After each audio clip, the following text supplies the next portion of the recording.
সাহরি খেতে খেতে ফজরের আজান দিয়ে দিলে করণীয় কি? সাহরি খেতে খেতে যদি ফজরের আজান দিয়ে দেয় এবং ওয়াক্ত হয়ে গেছে, ওয়াক্ত মতোই আজান দেওয়া হয়েছে, আজান দেওয়া হয়েছে তার মানে ওয়াক্ত হয়ে গেছে, তখন আপনি খাচ্ছেন, তাহলে সেই রোজা আপনাকে আবার রাখতে হবে, এই রোজা হয় নাই। কারণ সাহরি খেতে হবে ফজরের ওয়াক্ত হওয়ার আগে আগে। ফজরের ওয়াক্ত শুরু হয়ে গেছে, তখনও আপনি খাওয়াতেই আছেন এবং গিলেছেন, তাহলে আপনার রোজা হবে না। যদি এমন হয় যে ওয়াক্ত হচ্ছে তার আগ মুহূর্তে খেয়েছেন, এখন মুখে খাবার আছে, খান নাই, নিয়েছেন খাওয়ার জন্য, বাকি ওয়াক্ত হয়েছে বা আজান হয়েছে দেখে আপনি ফেলে দিয়েছেন, তাহলে রোজা হতে পারে। এখন দেখবেন যে ওয়াক্ত হওয়ার পরে কিছু খাইছেন কিনা, অল্প যদি খেয়ে থাকেন ওয়াক্ত হওয়ার পর, ধরুন আপনার 5:20 আজান হলো বা ওয়াক্ত হলো ফজরের, তা আপনি ঠিক 5:20 সময় অল্প একটু খেয়েছেন, এক ডুব পানি খেয়েছেন, বাস এই রোজাটা আপনার আবার রেখে দিতে হবে, কাজা করতে হবে। আমরা অনেকে যদি সাহরি খাইতে না পারি তাহলে আর ওই দিন রোজা রাখি না। অনেক লোক আছে বলে যে আজকে সাহরি খাইতে পারি না, এই জন্য রোজা রাখি না। তো সাহরি না খাইতে পারলে রোজা রাখবেন না কেন?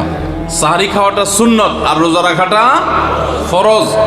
আপনার সুন্নত ছুটে গেছে, কোনো অসুবিধা নেই, সাহরি না খেলে রোজার কোনো অসুবিধা নাই। সাহরি খাওয়াটা উত্তম। নবী সাল্লাল্লাহু আলাইহি ওয়াসাল্লাম বলেছেন তাসাহহারু ফাইন্না ফিস সাহুরি বারাকা, তোমরা রাতের শেষ বেলার খানাটা, সাহরির খানাটা খাবা, এটাতে বরকত আছে, কল্যাণ আছে। দুপুরের খানায় বরকতের কোনো ঘোষণা নাই, অন্য কোনো খানায় বরকতের কোনো ঘোষণা নাই, কিন্তু সাহরির খানাতে বরকতের ঘোষণা আছে। এই জন্য আমরা সাহরির খানাটা মনে না চাইলেও অল্প স্বল্প কিছু হলেও মুখে দেওয়ার চেষ্টা করব, কারণ সেখানে বরকত আছে, কল্যাণ আছে। কিন্তু কোনো কারণে সাহরি মিস হয়ে গেছে, ঘুম থেকে উঠতে পারেন নাই, আজান হয়ে গেছে, তাহলে এই অজুহাতে রমজানের ফরজ রোজা না রাখার কোনো সুযোগ নাই। কষ্ট একটু বেশি হতে পারে ওই দিন, তাতে কিছুই হবে না, আমরা একেবারে মরে যাব না। ধৈর্য ধরা শিখতে হবে। ইমানদারকে আল্লাহ তাআলা সবর করা শেখাচ্ছেন রমজানের মাধ্যমে। এই জন্য ভাইরা, কোনোদিন সাহরি মিস হইলে ওই দিন রোজা মিস করা যাবে না। রাত 12টার পূর্বে সাহরি খেলে রোজা হবে কিনা? যদি কেউ রাত 12টার পূর্বে সাহরি খায় তাহলে রোজা হয়ে যাবে। এমনকি মধ্যরাতে কেউ, শুরুর রাতে কেউ খেয়ে শুয়ে গেছে, সাহরি আর খায় নাই, তারও রোজা হয়ে যাবে। কিন্তু সাহরি খাওয়াটা সুন্নাহ। নবী করিম সাল্লাল্লাহু আলাইহি ওয়াসাল্লাম বলেছেন তাসাহহারু ফাইন্না ফিস সাহুরি বারাকা, তোমরা সাহরি খাও, কারণ সাহরির খাবারের ভিতরে বরকত আছে। অনেক মুরব্বীরা আছেন দুপুর রাতে সাহরি খেয়ে ফেলে, গ্রামাঞ্চলে বিশেষ করে। এটা উচিত না।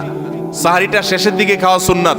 সাহরি খাওয়া শেষ হবে আর ফজরের আজান, এই দুইটার মাঝখানে 50টা আয়াত তেলাওয়াতের মতো সময় থাকবে, এটা হলো সুন্নাহ। অতএব সাহরিটা দেরিতে খাওয়া ভালো। কিন্তু যদি কেউ আগে খেয়ে ফেলে, রাত 12টার আগে খেয়ে ফেলে, রোজা হয়ে যাবে, সুন্নতের খেলাফ হবে। ভোর রাতে আমরা যখন সাহরি খাইতে উঠি, সাহরি খাওয়ার পর আমাদের মুখে রোজার নিয়ত করা লাগে। এটা আমরা অনেকে এখনো মনে করি, নাওয়াইতু আন আসুমা গাদান, এরপরে কি মিন শাহরি রমাদান। দেখছেন সবার কড়া মুখস্থ, মাশাআল্লাহ। হ্যাঁ, মাসনুন দোয়ার কথা যদি জিজ্ঞাসা করি তাহলে অনেকেই বলতে পারবেন না, কিন্তু যে দোয়ার কোনো ভিত্তি কোরআন হাদিসে কোথাও নাই, ওইটা সবার মুখস্থ। নকলটা সবার মুখস্থ, আসলটার খবর নাই।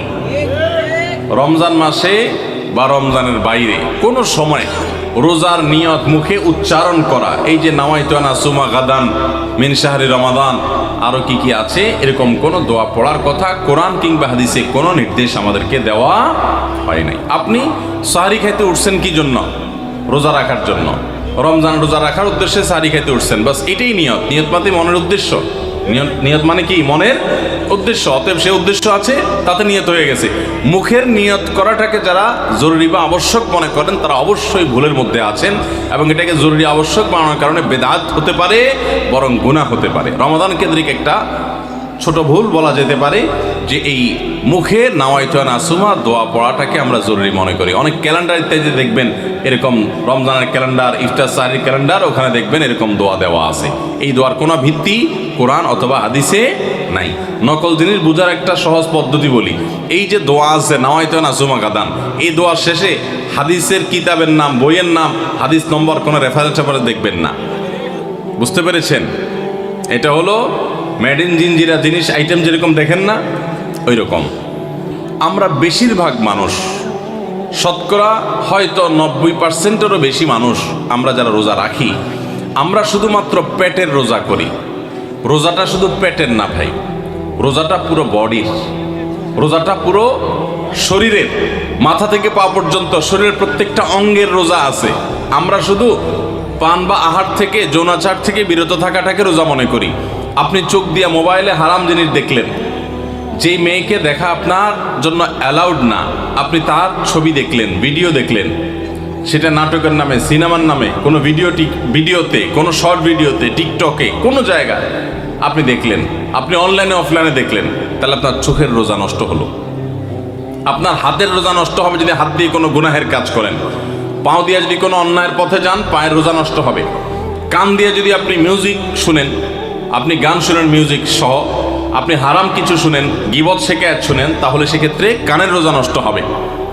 ঠিক একইভাবে আপনি মুখ দিয়ে খারাপ কোনো কথা বললেন, কটু কোনো কথা বললেন, গালিগালাজ করলেন, কারোর সাথে ঝগড়াঝাটি করলেন, তাহলে আপনার মুখের রোজা নষ্ট হবে। পুরো শরীরের প্রত্যেকটা অঙ্গ প্রত্যঙ্গের রোজা আছে। আমাদের রোজার দুইটা দিক, একটা হলো রোজার বডি, একটা হলো রোজার স্ট্রাকচার, আর একটা রোজার ফিনিশিং।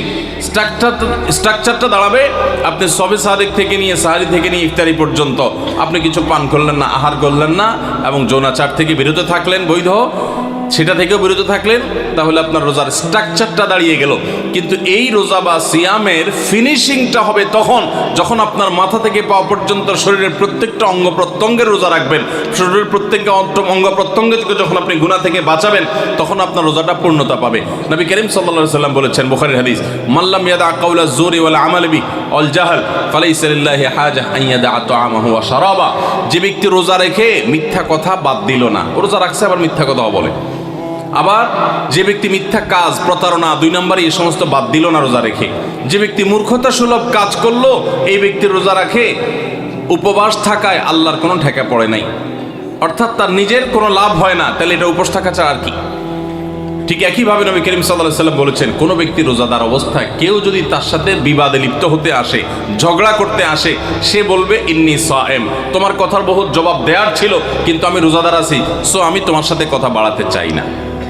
ভাইরা আমার, আমাদের রোজার সবচেয়ে বড় ভুল যদি আপনি আমাকে জিজ্ঞেস করেন, তো আমি বলবো সবচেয়ে বড় ভুল হলো যে আমরা রোজা রেখে নানান পাপাচারে লিপ্ত হই, নানান গুনাহে লিপ্ত হই। আমরা রোজা শুধু পেটের রাখি, আমরা আমাদের শরীরের অন্যান্য অঙ্গ প্রত্যঙ্গের রোজা রাখতে পারি না। রোজা মনেরও করতে হয়, মন দিয়ে কোনো খারাপ চিন্তা করব না, খারাপ জল্পনা কল্পনা করব না, অন্যায় কোনো কিছু করব না, মনের ভিতরে হিংসা রাখবো না, বিদ্বেষ রাখবো না, কারোর প্রতি শত্রুতা রাখবো না, এটা মনের রোজা। আর পুরা শরীর যখন রোজা রাখবে, তখন এই ব্যক্তি হবে এমন রোজাদার যেই রোজার স্ট্রাকচারও ঠিক আছে, ফিনিশিংও ঠিক আছে, পূর্ণাঙ্গ রোজা রেখে এই ব্যক্তি রাইয়ান নামক গেট দিয়ে প্রবেশের উপযোগী। এই ব্যক্তি স্বয়ং আল্লাহর কাছ থেকে কিয়ামতের ময়দানে সেই মহাপুরস্কারের উপযুক্ত। এই ব্যক্তি সিয়ামের মাধ্যমে কোরআন এবং হাদিসে যত পুরস্কারের কথা বলা আছে সবগুলোর উপযুক্ত হতে পারবে। যে ব্যক্তির রোজা তাকে শুধু পেটের চাহিদা থেকে তাকে দূরে রাখে না, বরং শরীরের সমস্ত অঙ্গ প্রত্যঙ্গ দ্বারায় সমস্ত পাপাচার থেকে বিরত থাকার সংগ্রাম করে, নিয়ত করে, চেষ্টা করে এবং সেটা বাস্তবায়ন করে। আল্লাহ আমাদের সবাইকে তৌফিক দান করুন। সারি ও ইফতারে কোনো দোয়া আছে কিনা? সারি এবং ইফতারের দোয়া আছে, বিশেষ করে ইফতারের দোয়া আছে, সারির জন্য আলাদা কোনো দোয়া নেই। ইফতারের দোয়া হলো বিসমিল্লাহ বলে ইফতার শুরু করবেন, আর ইফতার করার পরে দোয়া করবেন যাহাবাজ জামা ওয়াবতাল্লাতিল উরুক ওয়া সাবাতাল আজরু ইনশাআল্লাহ। যাহাবাজ জামা ওয়াবতাল্লাতিল উরুক ওয়া সাবাতাল আজরু ইনশাআল্লাহ। আল্লাহুম্মা লাকা সুমতু আল রিজকিকা আফতারতু, এটাও হাদিসে আছে, কিন্তু এই যাহাবাজ জামা ওয়াবতাল্লাতিল উরুক ওয়া সাবাতাল আজরু ইনশাআল্লাহ যেটা বলেছি, এইটা বেশি অনেক হাদিসগুলোতে আছে এবং সনদের দিক থেকে অনেক বেশি স্ট্রং, অনেক বেশি প্রসিদ্ধ এবং অর্থটা বেশ চমৎকার। যাহাবাজ জামা মানে হলো আমার ক্লান্তি দূর হলো,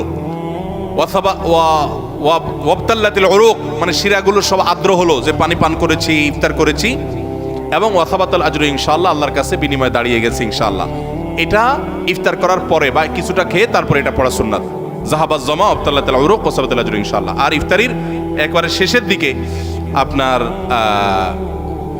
এই ইফতারের শেষের দিকে বা ইফতার শেষ করে তারপর এটা পড়বা। সাহারির জন্য আলাদা কোনো দোয়া আছে বলে আমার জানা নেই, তবে ওইটা দোয়া কবুলের সময় সাধারণ যে কোনো দোয়া আল্লাহর কাছে করবো।